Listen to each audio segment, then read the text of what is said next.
trusty manslave. All right, we got this. All right. So, hi, I'm Sabrina. Some of you know my husband, Garrett, and we have, as Sonia mentioned, a podcast about dinosaurs. And is it go? I think it is. So today I'm going to talk about sauropods. And my love of sauropods started with the Land Before Time, particularly Littlefoot. I thought he was adorable. My favorite, long neck, and he grew up to, or kind of grew up to be this awesome dinosaur that led a bunch of different dinosaurs. And so from there I also really liked Jurassic Park, especially that scene in the beginning where they first get to the park and there's this massive brachiosaurus and it's rearing up to reach this really high leaves, and then just the juxtaposition between this giant animal and then the people below. So sauropods are a type of dinosaur. Dinosaurs, when they first started, were carnivorous, all of them, and they all walked on two legs. Some of them then evolved into sauropodomorphs, and some of those sauropodomorphs evolved into sauropods. An example of a sauropodomorph is this Massospondylus. You can see it's got shorter forelimbs than hind limbs, but a lot of times it would actually go on all fours and walk around. And it also had thumb claws, like in sauropods you see, and they use for digging and fighting and other things. So sauropods, they're these massive animals that had to walk on four legs to support their weight. And they had long necks and long tails, and again, they also evolved they all came from sauropodomorphs. So early on, we had a weird idea that sauropods couldn't live on land. They were too heavy. This is an illustration by Charles Knight from back in the 1800s. We thought they were aquatic, and now we know that's not the case. They actually had things like air sacs in their necks to help reduce their weight. So here's some sauropods in the media. This is Gertie from 1914, his first animated dinosaur. Gertie here is eating a tree trunk, kind of goofy, but it's early on. Then we've got Arlo from 2015. I liked The Good Dinosaur, but Arlo was very goofy looking, kind of lizard-like and splayed. Here's an example of a more realistic sauropod. Sauropods have all kinds of different features, but this one is an Amargasaurus, and it had neural spines on its neck and its back, and also a lot more texture on its skin. Sauropods had all kinds of features. So some had osteoderms, like Alamosaurus, and this is something you typically see on ankylosaurs, but it's like a bumpy armor kind of thing, and it had it on its neck and its back and other parts of its body. Some of them had club tails, like Shootosaurus. This is also something you typically see in ankylosaurs, but on a sauropod, which is much more massive, you just imagine it's a good defense mechanism, and being hit by one of those would have been bone-crushing or worse. So some of them had whip-like tails, like Diplodocus, and these were really cool. They could move them so fast, they would break the sound barrier, and you'd have a sonic boom, which would be great for defense and just a good intimidation factor, at the very least. Some of them were so large that just by walking, they shook the ground. And I love this image because you have a bunch of different kinds of sauropods, different sizes, and then you see this tiny human here. And so you can just imagine if you're that human, you want to be out of their way. They wouldn't even see you. Some sauropods could rear up in defense, like Barosaurus. This is a bit controversial. Barosaurus may have been a bit too heavy, but scientists think at least some sauropods did this. And Barosaurus is depicted rearing up in defense at the American Museum of Natural History in New York, so if you want to see it for yourself, over there. Some sauropods, when they're juveniles, they ran on two legs. This is because if they were light enough and it was faster to run on two legs than four, and this was to either get out of the way of adults or to run away from predators, because sauropods had to be very self-sufficient growing up. Sauropods, they would dig nests for their eggs, and then they would kind of just leave them alone. The eggs would hatch, and it'd be this miniature version of the adult. They would feed themselves, they'd be able to walk right away, and they had to make sure that they ate enough to grow large enough so that nobody would attack them, basically. So how did they evolve so big? This is a Mamenchisaurus. Notice its long neck. Its neck is about half the length of its body. So between the long neck and then the long tail for defense is kind of how they got so big. It was pretty advantageous. If you have a long neck, you could stay in one spot and efficiently eat basically everything in that area until it was gone. And also when you were at larger kind of guts area, that was also more efficient for processing food.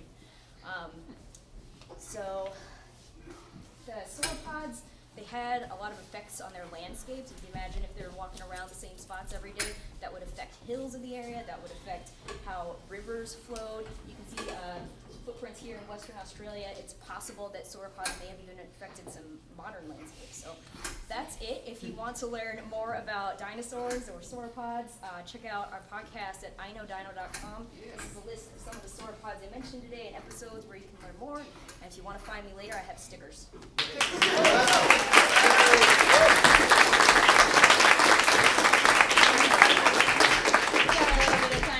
Who's got one? Yes. Who was the predator of those dinosaurs? Who would attack them? Oh, who are the predators? Oh, it depends. It depends where you are in the world and what time.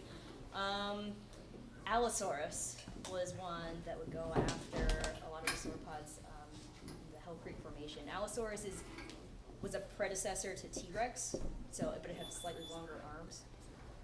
So that's one example. But they had to be bigger, usually theropods. Other questions out there? Yes. Over there. So they're really huge. How much do they eat in a day? Like, I would think they'd be eating constantly. Basically, that's all they did. Yeah. Oh gosh, can't think of a number, but it would be like tens of tons of food a day in that area. Well, I guess not when they're like a baby, but Yeah, they right. work their way up. They would grow pretty quickly too, because they Huh. had to. Wow. I saw one over here. How do you know so much about how they acted, like digging nests and stuff like that? Yeah, there's through their footprints and tracks. Also, scientists have found like scrape marks. Ichnology is a really interesting way of looking at dinosaurs. It's everything but the bones that you're looking at. You're looking at coprolites, poop, and eggshells and footprints and everything. So they've seen like scrape marks and at the nests too. They can kind of tell. What was your question? How did they die? How did they die? Ooh, good question. So the theory most people think now is there was a big asteroid that hit the Earth about 65 million years ago. Big rock from outer space. Big rock, yeah, in around Mexico, and that basically. Because the asteroid was really hot and they crashed in the dinosaur center where dinosaurs live. Yes, and it made it really hard. The environment was too hard to live in. So all the dinosaurs was dead while it was growing out. Yes, but actually, modern birds came from dinosaurs. So in a way, when you see a seagull or a chicken or something, that's like seeing a dinosaur. And if a fire was all out, you would just go out and find a dinosaur bone and put them in a new cage. Yeah, you definitely have a lot of dinosaur bones in museums. It's true. Yes. Other questions out there? There was a word, the osteoderm, and then on the slide before it, some other cool sounding word that did something cool. And I didn't tag what that word is. But what were those two things? So Yeah, with the split nerve spiky things. the neural spikes. Yeah. That was the like kind of spikes that you see on its neck and its back. Yeah. So there's a few kind of dinosaurs that have that. Spinosaurus, which is in Jurassic Park 3, has the neural spines, and that's what held up the sail. So a lot of times those spines are thought to have had some like skin around it or something. And I don't know what exactly the purpose would be. It could be to make you look bigger, more intimidating. It's one of the theories. Why are they called neural? Neural? It's a good question. I think it's coming out of, yeah. And osteoderms are like bony skin. Yeah, exactly. Thank you. Science translator. Yeah. So how active a field is dinosaurs? Are people constantly discovering more things? Yes, that's how we can do our podcast. There's like almost one new discovery being published each week. Wow. Yeah. Very cool. All right. Take one more question back here. It's General lifespan. It ranges. I've heard as long as up to 100 years. But I think it's really hard to tell. You can kind of tell in the bones. There's this like arrested growth lines and that's how they used to also figure out like how fast they grew and stuff. But it's hard to know for sure. And also we don't like.